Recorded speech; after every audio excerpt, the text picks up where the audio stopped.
Hi, I'm Ariene. Today's throwback trend for the Daily Dose is Shibori. Shibori originated in Japan in the 8th century as a technique used to dye fabric by twisting and binding it into unique and interesting patterns. These patterns were actually worn or used as art.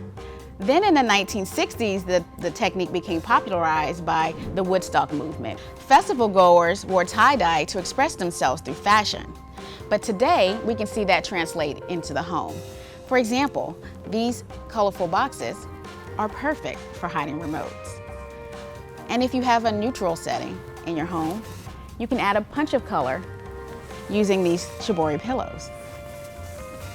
And also, if you have a more sophisticated palette, you can use Shibori in your home through the use of art. Like these great panels that we have here, the pattern has been enlarged and you can see the details through the gold leafing.